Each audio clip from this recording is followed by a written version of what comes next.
Here lately, I've been in the mode of self-reflection. I've been having a series of thoughts and conversations with myself, and I've kind of been titling it "Going Gray." Obviously, for those of you that know me, know that I've gone gray really fast. I've stopped coloring my beard. Honestly, I've been coloring my beard for 25 years. My beard is not the same color throughout, and I'm kind of vain, if we're going to be honest. And so I've colored it for 25 years. And this past vacation with my family, just having a conversation with myself and my wife, I decided to go gray.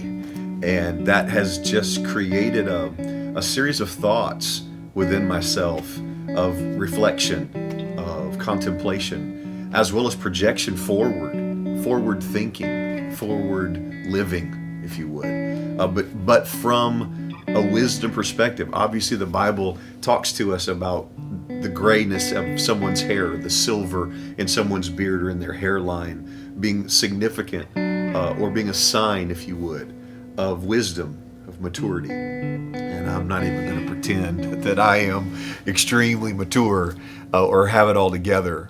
But I do believe that God has given me some stuff. He's given you some stuff too, that He's trusted you with, that you don't just need to keep for yourself.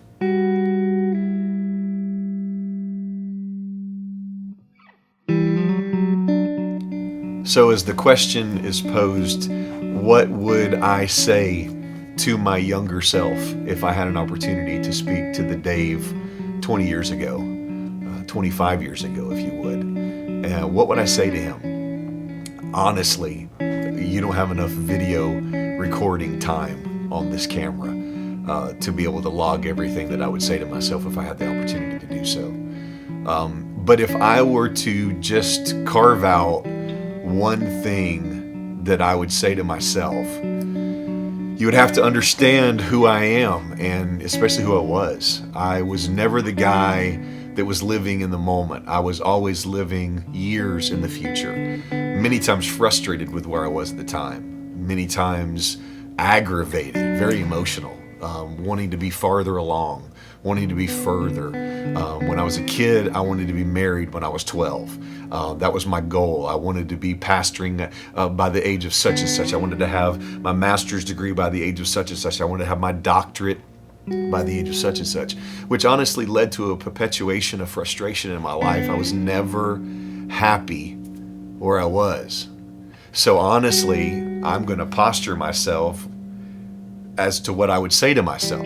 I would sit back and I would tell myself, man, Dave, you need to learn how to live in the moment and fully maximize everything that is in that moment. Everything that God is saying, everything that is happening in life, everything that you're experiencing, fully occupy the moment. So the younger Dave in the classroom, still in high school, fully occupy that classroom, man. Do all of the homework. Don't find a way to get around anything. Don't find the easy way out. Fully maximize your potential in your academics, in your athletics, in the arts. Go as far as you can. Never allow anything to chop off your reach. Keep reaching, keep pushing, keep pressing forward. I would tell the younger Dave, don't ever stop doing that. Don't stop doing it mentally. Don't stop doing it physically. But more importantly, don't stop doing it spiritually. We're right now in the middle of a series entitled Back to the Future at all three of our locations.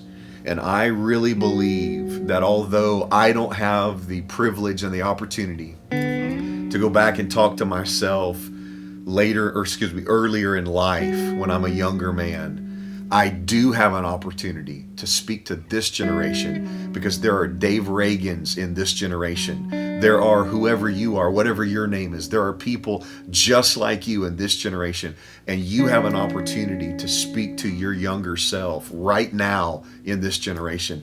And I'm just encouraging you. I'm admonishing you. Do it. God has given you stuff. Make sure that you're speaking to this generation so that legitimately your ceiling can be their floor.